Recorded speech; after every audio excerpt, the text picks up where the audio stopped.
Saat kali pertama mendengar informasi bahwa ada seorang wanita sendirian tinggal menetap di dalam hutan belantara, saya awalnya tidak percaya. Bagaimana ceritanya? Apakah bisa bertahan hidup dan apa memang tidak takut dengan beragam gangguan? Pertanyaan-pertanyaan semacam itu berada di luar logika saya. Karena didorong rasa penasaran, saya pun ingin membuktikan secara langsung. Lokasinya berada di dalam hutan belantara antara Kabupaten Rembang, Jawa Tengah dengan Kabupaten Tuban, Jawa Timur. Dari akses Jalan Raya Sale Jatirogo berjarak sekira 10 km. Saya menyusuri lebatnya hutan wilayah Kesatuan Pemangkuan Hutan KPA Kebonharjo, melintasi alur jalan yang mirip arena off-road untuk bertemu sosok bernama Ibu Kartini, perempuan warga Kabupaten Rembang yang namanya sama dengan pahlawan emansipasi wanita R.A. Kartini. Berbekal petunjuk dari seorang kawan dan 2 kali bertanya dengan petugas polisi hutan, kendaraan saya semula melaju lancar, menembus jalan berbatu dan kubangan air. Sempat sekali salah arah, kemudian saya putuskan kembali menuju jalan sebelumnya.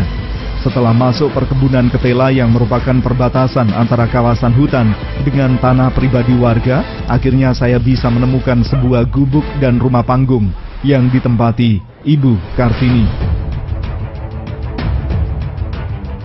Hadangan 2 ekor anjing menggonggong terus mendekat karena mengetahui orang asing datang.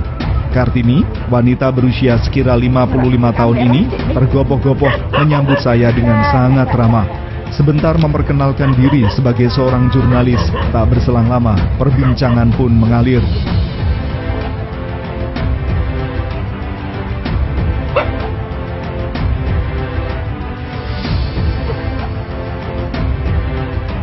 Pertanyaan pertama yang saya lontarkan, bagaimana awal mula memilih tinggal menetap di hutan seorang diri? Kartini mengisahkan sejak kecil sudah tersisih dari keluarga, sehingga dibesarkan oleh neneknya yang hidup miskin. Setelah berkeluarga dan memiliki 3 orang anak, suaminya meninggal dunia. Ia rela menjadi TKW di Malaysia untuk menyambung hidup dan menyiapkan masa depan bagi buah hatinya. Kala itu, ketiga anaknya diasuh oleh nenek mereka. Saat bekerja di Malaysia, Kartini mengalami kecelakaan lalu lintas hingga menderita luka parah pada bagian kepala. Alhamdulillah, masih selamat. Sepulang dari Malaysia ke kampung halaman, cobaan berat masih saja datang silih berganti, termasuk saat ditawari tanah tengah hutan oleh seseorang yang konon dikenal sangat angker. Dibilang bahwa daerah sekitarnya kelak akan menjadi proyek tanaman tebu pemerintah, sehingga diprediksi bakalan rame. Ia tertarik membeli seharga 16 juta rupiah dengan luas 1 hektar lebih, masih dalam bentuk rimbunan semak belukar. Setelah dibersihkan, Kartini mencoba bertani di lahan yang ternyata sangat subur. Mulai tanaman cabai, ketela, rambutan, jeruk, semua cocok.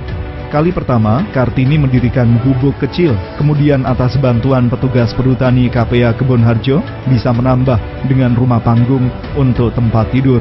Setelah memutuskan menetap di lokasi itu, Kartini justru mampu bangkit dari keterpurukan masa lalunya yang menyedihkan. 10 tahun lebih berjalan, lahan di sekitar gubuknya tidak banyak berubah. Jadilah ia satu-satunya yang menetap di tengah hutan sampai sekarang.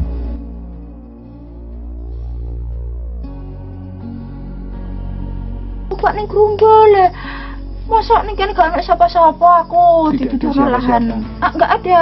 Kok nggak sungai nggak ada apa-apa nggak ada terus. Nduk kene ya ketipu juga aku ini. Pendek kata ketipu. Nduk nanti kene iku karepe di lahan tebu kok iku bupati ngedekno kantor ning kene lahan tebu. Iku ono kantor ono pekerja kan ono kantoran ning kene ngedekno intine perumahan nggo pekerja-pekerja. Sebenarnya rame kene. Lah itu saya semangat terus oh iya di sini kan jauh saudara sana saudara aku bisa. Kondisinya waktu itu gimana Bu? Tengah? Wih, gerumbul banget. Ini nggak seperti ini. Kondisinya pohon jati. Gerumbul lah. Jati sudah habis dijarah orang kok. Ya. Itu pohon duri ri panjang, serut. Pokoknya duri-duri semua. Ri rambut, ri bandil. Oh, nggak kebayang hidup. Nggak, bener waktu itu saya makanya mungkinkah saya hidup di sini untuk babat ini aja. Nggak mungkin tenagaku, harus tenaga lelaki. Apa saya tak bayari saya gini terus. Pas itu menjelang akhir dari saya penggarap sawah itu kebetulan hasilnya bagus.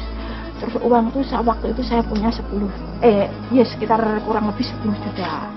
Terus saya pakai biaya babat di sini. Pembersihan. Iya, pembersihan lahan itu 3 lelaki itu orang bongket itu tunggak. Ini tunggak banyak karena ini pemotongan orang babat tadi. Sangat lebat itu. Orang stroke waktu penjarahan hutan, Gus Dur. Ini itu ceritanya Pak Mantri yang dulu, yang sudah pensiun sekarang. Dipakai sembunyi maling-maling tuh truk itu standby-nya di sini 4 truk tuh nggak kelihatan. Terus bangun rumah ini gimana Bu ceritanya? Nah dulu gubuk kecil waktu ada orang babat, saya itu beli dolok-dolok dari orang tani di sana. Saya minta tolong orang pekerja, nek tolong ya depno cagak. Belum ada pasien, belum apa, alang-alang saya pakai penutupnya semak. Ini bekasnya masih ada nih. Dulu ilalang semua. Kecil ini, saya pakai tidur ini, dapur ini, naruh barang-barang ya berantakan. Orang kita tani ya butuh alat. Sedang tempat nggak ada ya, gedeknya itu ya belum ada waktu itu. Terpal itu saya ngarit itu kan biasa ngarit di sini tuh lewat gini ngomong sama, ya saya denger ternyata sendiri.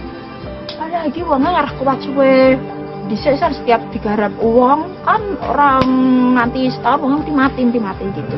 Dan terus di sini meninggal. Iya, waktu itu memang di situ ada intinya kerajaan hantu itu ada iblis. Memang kita mau percaya nggak percaya memang ada. Dikenal angker sini. Iya, benar di pojok sana, pojok lahan itu. Nah, dulu ada jurangnya. Saya kan udah saya gini denger kata-kata itu gini. Orang kerja juga ngomong gitu. Akan tetap. Gini bukan takut gini, bersyukurlah andai kalau ada iblis yang bisa ambil nyawa manusia daripada saya hidup tapi misalnya nggak bisa selamatkan anak saya lebih baik saya mati. Saya jadi semangat di sini karena ya itu kalau saya bisa mati tanpa bunuh diri kan bagus, kalau bunuh diri kan menambah dosa kan. Semula 3 anaknya juga ikut tinggal di tengah hutan. Seiring bergulirnya waktu, anak pertama laki-laki lulus SMK, bekerja di Jakarta, sedangkan anak kedua dan ketiga perempuan berhasil lulus sarjana, juga bekerja di luar daerah. Mereka adalah anak-anak yang sangat sayang dengan ibundanya. Sudah berulang kali mengajak Ibu Kartini untuk pindah, namun ditolak. Jangankan pindah, diajak jalan-jalan ke kota saja, Kartini merasa enggan. Kartini mengaku sudah kadung cinta dengan tempat tinggalnya sekarang yang memberikan kedamaian dan ketenangan batin. Hal itu menurutnya sulit tergantikan.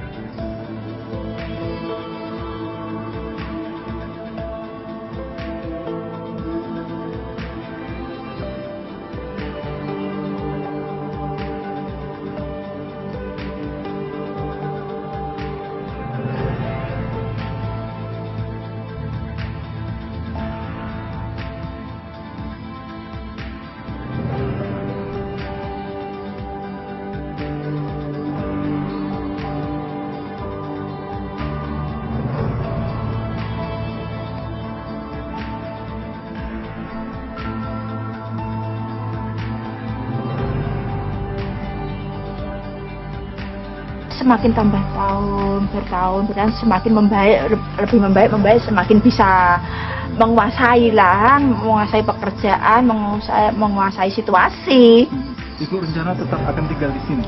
Ya seperti itu sih, karena saya merasa di sini tuh saya bisa tenang, nggak denger saya sudah jenuh banget waktu tinggal di tengah-tengah keluarga. Saya kan pernah ditanya, Mbak, itu nek sakit ya teman-temannya Bu Rini, nek kesini itu, nek sakit gitu, terus aku bayangin nek sakit gak ono uang, sakit, padahal perut harus makan, kalau nggak makan kan lebih parah, tapi itu nggak kuat apa-apa, terus gimana makannya apanya. Sekarang kalau di sini saya sendiri takut sakit, nggak ada yang saya makan, nggak ada yang nolong, itu keadaan di sini karena sendiri ya. Sejak ke kota jalan-jalan itu termasuk tantangan. Gini nggak tahu, berat banget, saya itu sudah banyak kecewa di tengah kota, di tengah keluarga, kecewa, luka, semua sayatan ada di dalam jiwa saya. Selama hidup sendirian di hutan, apakah tidak ada gangguan? Wanita murah senyum ini menegaskan, kalau hantu tidak pernah dilihatnya. Justru laki-laki iseng datang memang pernah. Tapi pelaku memilih menjauh saat dirinya mengacungkan pedang. Gangguan lain tentu ular berbisa. Sudah berulang kali menjumpai ular berbisa, bahkan masuk ke dalam kamarnya, sehingga terpaksa ia bunuh. Tengkoknya, ini rimba, semua rimba belantara itu kan hutan jadi besar kan, baru ditebang hari ini, baru selesai. Jadi kan rimbun banget. Apa ular? Enggak. Ya, ular tuh, kalau saya memang dari kecil gak takut sama ular ya, sering. Saya tidur tuh ada ular tuh sudah sering. Bangun tidur. Pagi mas, bangun tidur kan, waktu itu gak ada jendela, gak apa, kan gelap ya pagi. Dan saya bersih-bersih sama tidur. Itu pelungsungan ular itu utuh di samping saya, berarti semalam saya tidur sama ular. Anak-anak tidur, malam-malam saya teriak, apa? Hidup saya diserang kala jengking.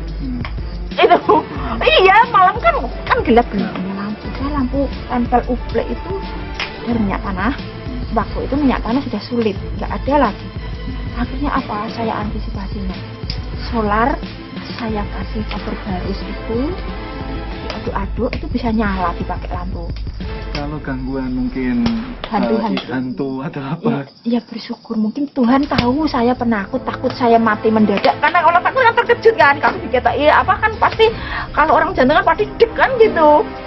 Disitulah saya percaya bahwa Tuhan itu tidak akan merelakan hambanya disia-sia orang lain. Selama ini nggak pernah lihat apa-apa? Dia pernah. Aman-aman saja? Aman, justru yang nggak aman ya itu setan doyan sambel. Setiap orang kesini kan nanyanya ya gitu, nggak pernah dilihatin yang serem-serem. Banyak, siapa bilang nggak ada? Banyak. Terus bagaimana kalau bilangnya serem? Yang serem itu kan bukan setan yang makan menyan. Ya kalau setan yang makanannya menyan baik hati sama saya. Nah terus setan yang dijanjikan sambel inilah yang sangat-sangat bahaya. Pernah saya malam-malam didatangi. Tapi bisa. Ya karena saya ya itu bukan saya dari situ saya belajar bicara. Dulu saya sangat halus. Bener anak saya juga kaget. Di situ kita jadi harus berani gertak orang, walaupun kita nggak bisa apa-apa, nggak tahu apa-apa. Pernah ada diganggu kemudian dengan gertak? Iya, bener. Gertakan saya apa? Saya itu bawa pedang, padahal saya ini membunuh. Jangankan kok manusia, kok ayam itu darahnya banyak. Beneran kecil itu aja. Saya nggak berani, takut dosa, takut kasihan, nggak tega ada hewan menderita, saya nggak tega. Jadi saya itu nggak sengaja, itu orang itu bantu saya bikin sumur, itu punya pedang tuh ditinggal di sini. Ya intinya bukan sengaja ninggal ngasih, enggak. Dia itu kebanyakan bawa barang, akhirnya biar aja di sini. Ya udah biar di sini, biar untuk keperluan apa gitu. Akhirnya sama saya itu, ya itu spontanitas saya ini. Oh, pedang. Kamu sudah tebal kulitnya gitu. Gubuk dan rumah panggung milik Kartini dulunya mengandalkan penerangan lampu teplok. Maklum, di tengah hutan tidak ada jaringan listrik. Tahu sang ibu memiliki pendirian kuat tidak mau pindah, anak-anak Kartini mengusahakan jaringan listrik tenaga surya. Kini kediaman Kartini sudah terang pada malam hari, termasuk bisa cas handphone dan menghidupkan mesin pompa air. Soal kebutuhan sehari-hari manakala ada kekurangan, kebetulan ada warga yang biasa menggarap lahan persil perhutani mau membawakan barang dari dalam kampung. Tapi pada dasarnya Kartini sudah terbiasa makan seadanya, memanfaatkan beragam tanaman di lahannya sendiri. Bagaimana untuk mengusir rasa jenuh? Kartini menunjukkan sebuah radio di dalam kamarnya. Radio itu pula yang menjadi teman menuju peraduan hingga terbangun saat pagi tiba.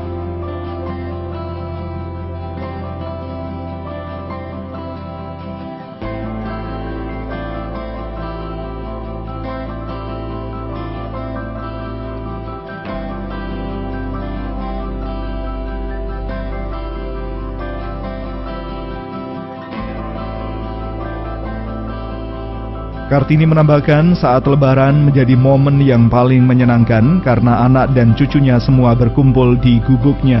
Ia sama sekali tidak pernah menutup-nutupi kehidupannya. Justru dari kisah perjuangan hidupnya, Kartini sering berpesan kepada anak-anaknya untuk selalu meningkatkan tali persaudaraan. Satu sakit, semua harus ikut merasakan. Dengan cara itu Kartini ingin anak-anaknya saling membantu dan hidup bahagia. Kalau harapan saya itu ya tetap pada di awal saya amanatkan ke anak, mereka tetap terus membentuk lingkaran, terus saling membantu satu sama lain, jangan sampai terpecah walau sudah masa akhir di akhir hidup. Jangan sampai hidup ibu itu sendiri jadi saling membantu, saling, jangan sampai kalian terlepas, itu harapanku. Jadi aku nggak pengen minta kalian balas jasa orang tua harus dikasih barang-barang mahal, disenengke, dibangun kayak ngene ngono, tidak. Tapi aku lebih bahagia kalian rukun terus bergandeng tangan. Jam malam ini menunjukkan pukul 9:04. Saya pamitan pulang dengan rasa tidak tega menggelayuti karena harus meninggalkan Ibu Kartini sendirian berteman kegelapan malam. Ya sudahlah, saya langkahkan kaki menuju tempat parkir kendaraan. Ibu Kartini mendekat dan tanpa terduga mengulurkan tangan untuk salam komando layaknya anggota TNI. Salam komando yang saya rasa menularkan semangat keberanian dari seorang wanita tangguh.